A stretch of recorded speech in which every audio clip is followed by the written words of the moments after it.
When we left off, a mysterious purple-haired woman was flying down to Soigain. Confused as to who she was, Soigain doesn't get to ask as she double-knees him in the face. She flies back as Faran checks on Soigain. She starts explaining that she has a message for Soigain and summons her magic mirror. Confused, Soigain watches as the mirror transforms to show Ray. Shocked, Soigain starts to reminisce of all the good times he had playing Dungeon Century with Ray. He rushes over to the mirror and tries to get Ray's attention, letting her know he is on his way to save her. She gets up from her bed and walks to the mirror, mentioning how worried her best friend, Maki, must be and that she has to sort through her father's stuff. Soigain tells her not to worry about that yet, but soon realizes she can't hear him. She walks away and Soigain desperately screams into the mirror, which she actually hears. She rushes over and Soigain tells her to wait a little longer as he's on the way. However, the woman cuts off the mirror portal into Ray's room. Aggravated, he shouts at her to bring Ray back, to which she slashes at him with her purple mirror shard. Soigain recovers and assumes the woman is Niche Kaze, to which she confirms. She also apologizes about attacking him first, but she needed to know how strong his divine item was. Back on the ground, the group fighting the main boss were recovering, wondering where the boss vanished to. He suddenly reappears in the sky wielding his spear and attacks them. Bored with how weak they are, he starts powering up his summoning move, Kai. The group sees something in the water below them, and before they have time to react, it attacks. Out of the blood rises giant blood mosquitoes. As they start attacking the group, the main boss explains the monsters turn the players into orbs of energy to heal him. Still not satisfied, he notices the wave of Soigain's scarf.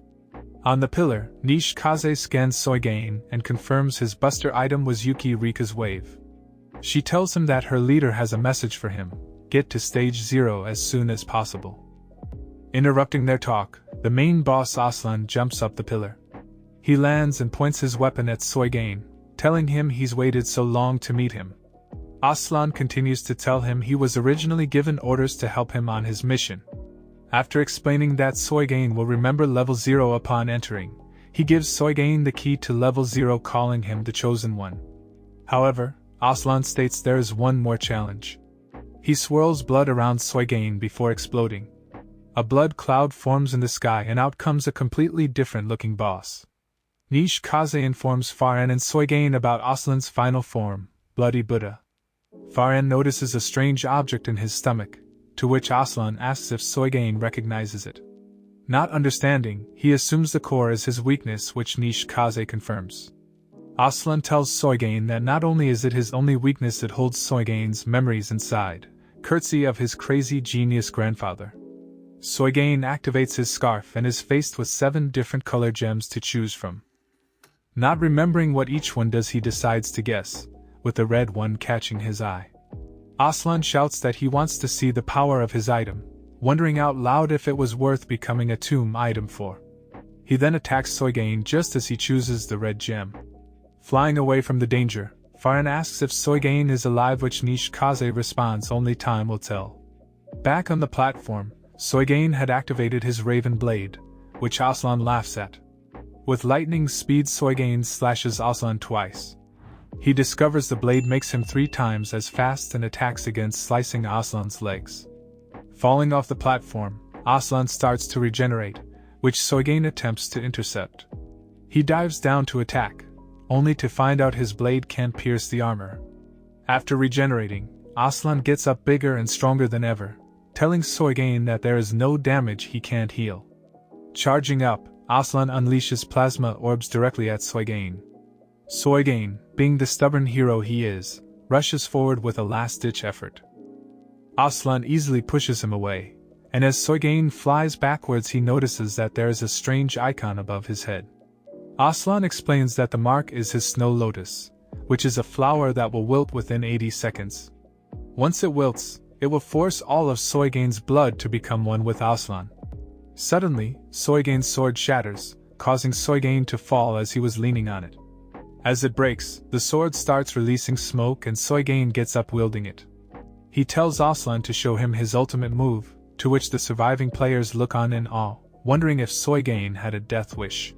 Soigain rushes forward and cuts Aslan down the middle, but his ultimate move separated and continued upward. The group looks on and realizes Soigain needs their help, but Aslan's final move blasts them away.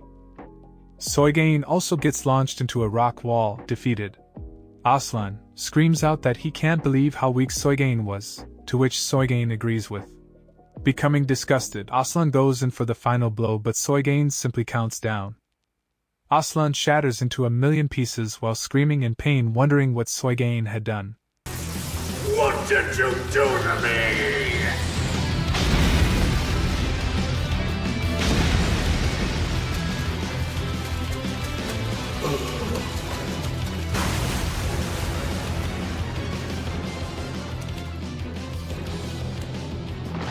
You lost. It's finished, Aslan. Kaze jumps down and tells Aslan, who is now just a pool of blood, that he lost. Amazed, Aslan thinks it is impossible that he can't regenerate. Soigain walks forward and explains that his sword had more to it than meets the eye. Kaze jumps in to explain the smoke from the sword was actually highly concentrated oxygen.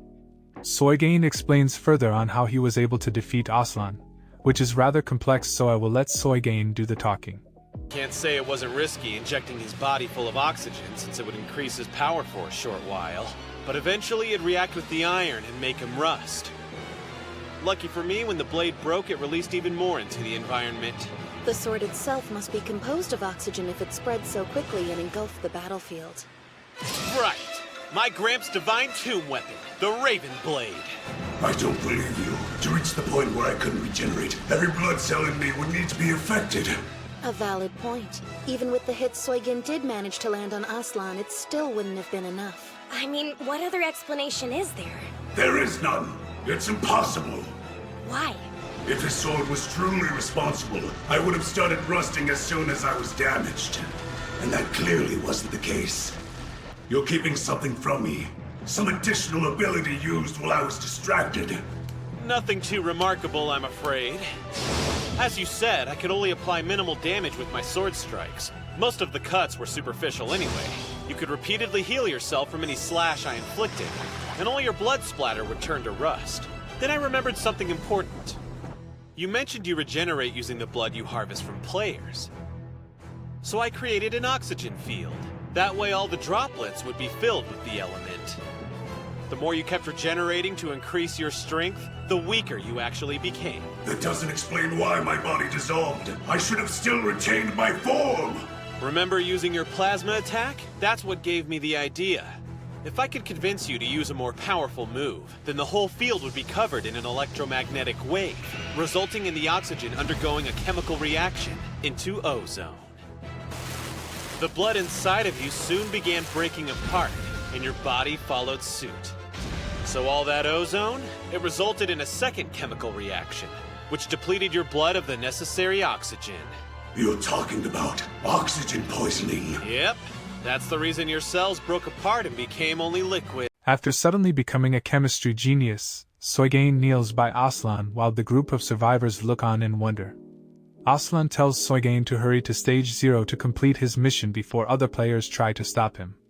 Soigain wonders aloud why no other high-level players tried attacking Aslan, realizing that they were most likely waiting to steal it from him after doing the hard part. Kaze tells Soigain that 10 million class players only came here to kill each other, fighting over the right to fight Aslan. Just then a foot stomps on Aslan's mask, demanding silence. A masked man, who refers to himself as the Elder Baboon, was the one stepping on Aslan. Soigain questions the strange man about wanting to be a monkey, however the rest of his group, known as the Silverbacks, appear immediately causing havoc with the crowd. Their leader, Elder Baboon, walks past Soigain and throws Aslan at him. While walking he tells Soigain that he's not special for beating the boss, and he looks like a broke boy. He approaches Kaze and tells her that she is welcome to join him, which she ignores. Soigain tells Faran to hold Aslan as he picks up his broken raven blade. Just then a powerful blue energy beam flies past Soigain's head. The Elder Baboon could care less that Soigain and Faran are complaining about his sneak attack, which he is mildly aggravated that he missed, and he takes a 1 million Shinro coin out of his pocket. He tells Soigain that he'll just show him a more powerful move, while Soygain realizes you can use money to upgrade your abilities. The Elder Baboon calls him bankrupt as he opens his asset menu, a menu only available for players over 1 million financial power, creating a bright light beam relatively high in the sky. The group of players watching the confrontation look up at his wealth in awe as he proclaims his financial power is over 5 million. Soygain wonders why he's bragging when 5 million isn't even a lot, which infuriates Elder Baboon. He commands the silverbacks to show Soygain who he's messing with, and his soldiers proceed to show their financial power as well. Faran looks at them in fear as she wonders why their party has so many million players. Soygain, unbothered, approaches the group and asks how to show the menu, to which they laugh at. Opening the menu, the silverbacks look into the sky in awe as Soygain's wealth reaches too far into the sky to see properly. The crowd looks on in awe as they realize he is a billion player. Soygain confidently stands his ground and asks if the Elder still wants to fight. Before the Elder can gather his thoughts, Nishikaze summons a fist through her mirror, blasting Elder Baboon into the sky. She tells everyone she's done wasting time and summons her mirror to teleport Faran and Soygain to the portal of level 0. When they arrive, she explains that only Soygain can enter the level as it was only meant for him. Bracing himself, Soygain walks in with Aslan beside him,